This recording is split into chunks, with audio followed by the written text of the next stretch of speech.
talk about the groups of the periodic table.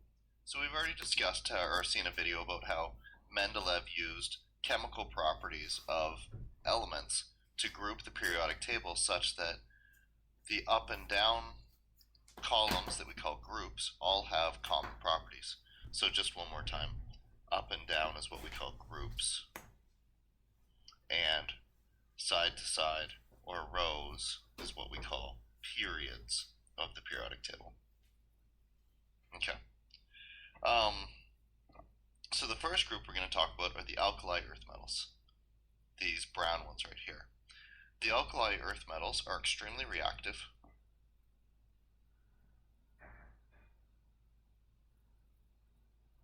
These things will catch on fire if you just put them in water. They're very, very reactive. And the reason they're very, very reactive is they're very, very willing to give up an electron. Willing to give an electron. The reason they're willing to give an electron is because there's very limited interaction between their outermost electron and the protons in the nucleus. So the electron doesn't see very many protons. He's not that attracted to the nucleus, so he's willing to leave very easily. As a result, when we find these things in the real world, we typically find them in salts.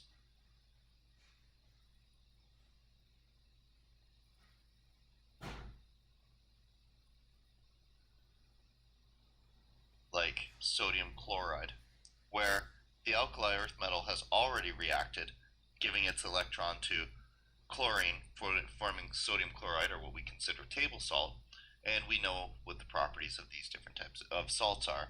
You know, they tend to form crystals. Some of them are soluble in water, that sort of thing. Once that sodium has given up that electron, it's much more stable, and so sodium chloride is a very stable product. So on their own, they're these incredibly reactive metals, but that's not really how we see them in nature. Because they're incredibly reactive, typically when we find them in nature, they've already reacted, they've already given up their electron, and so we only find them as salts. So that's the alkali earth metals. That's the alkali metals. The alkali earth metals next to them, this pink group, is very similar, except that they're just not quite as reactive.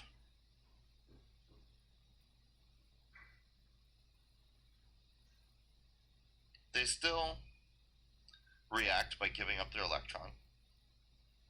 They actually give 2 electrons, but they don't do it as easily as the alkali earth metals. So they're very similar. We still typically find these things as salts, but we will see some of these things that will exist as metals on their own. So something like magnesium metal is stable enough, it is not so reactive that it immediately reacts. We then get into this big group that we call the transition metals.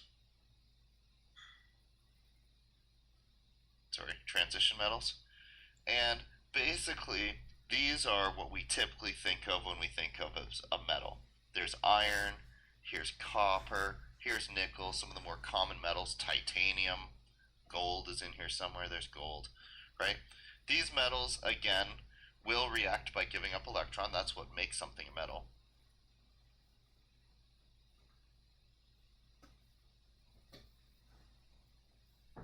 So these things can be found as salts.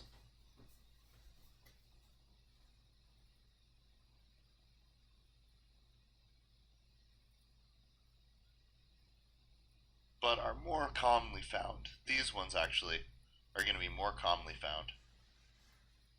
Or even they're isolated, so what we see is they can exist as the metal. So we can imagine a chunk of iron, for example, or a chunk of copper, and that chunk of copper specifically is not going to be very likely to form a salt. It is instead more likely to just sit as a piece of copper. Same thing with gold or silver, these things. They're more likely to just stay as they are, so they're a lot less reactive. Why are some of these guys more reactive and some of these guys less reactive? Well, that question is really a little bit beyond what we typically do in grade 9 science. And so I'll tell you, if you want to learn more about this, if you're finding this very interesting, you can search up my video on effective nuclear charge. We don't typically do that until grade 11, but if you're understanding this well and you're interested, that's the next video to go on to understand why some of these guys are extremely reactive and some of them are a little bit less. Okay, as we continue to move, so we're kind of getting into the muddled middle of the periodic table where we have some more complex properties. So instead of continuing to go from left to right, we're going to jump over here to a group that they didn't label out separately for some reason, but this group right here, the halogens. The halogens are kind of like the opposite of a metal. They are also extremely reactive, but instead of being extremely reactive by being willing to give up electrons, these guys are very good at taking electrons. But they're not only good at taking electrons, they can do something different. They can also share electrons. That means we can find these guys as salts, but we can also find them in more complex solids, and we can also find them as gases. So typically, for example, if we take an element like chlorine, if it bonds with itself, it's going to be a gas. If it bonds with one of the metals, it's going to make a salt. If we, in fact, actually, I was thinking about metals in general, or non-metals in general. We don't really actually find them that much as complex solids. Typically, if they bond with themselves, they're making gases, and if they bond with somebody from the opposite side, they're making salts. Here, then, we have a group that are not called halogens, but are still called non-metals. So if a metal is something that gives up an electron when reacting, a non-metal is something that shares or takes electrons when bonding. These are the guys that can form all kinds of stuff. They can form salts if they bond with a metal. They can form complex solids like graphite or diamond or glass or all kinds of the stuff, or wood, or these are the compounds that mostly make up all organic matter, like you or me. And they can also form gases when they're bonding with each other. So these things happen when they're sharing electrons, and they do that when they're bonding with each other.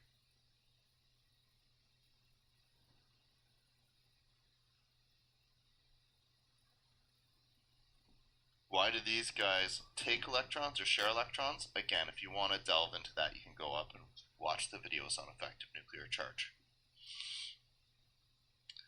We have 3 more groups to get through here. The next one is what I was referring to as the muddled middle groups. These are the elements that are right on the edge. We call them metalloids.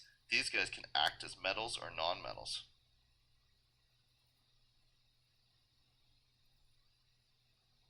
If they bond, for example, with a metal, they might take on the role of a non-metal.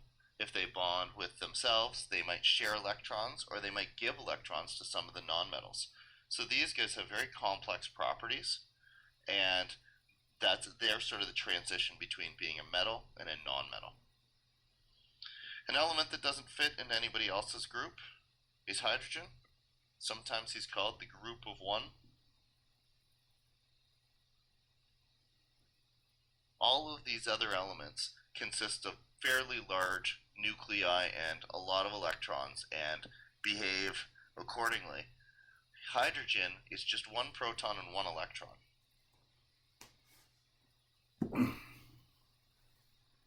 That means he's very small and really has some pretty unique properties. Can give or receive electrons, give, take, or share electrons. Can form all kinds of compounds when bonding with itself. It can be a gas. When bonding with a metal, it compares to salt. When bonding with some of the non-metals, it can form some of those complex solids, a lot of that organic material we talked about earlier. So really, This is a very flexible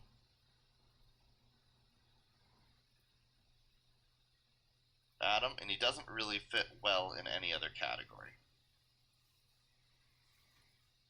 Finally, the noble gases. I haven't left myself much space here, but that's okay. The noble gases are really easy. The noble gases are not reactive. That means that they just float around as individual atoms that want nothing to do with anybody else. They are gases even at extremely low temperatures.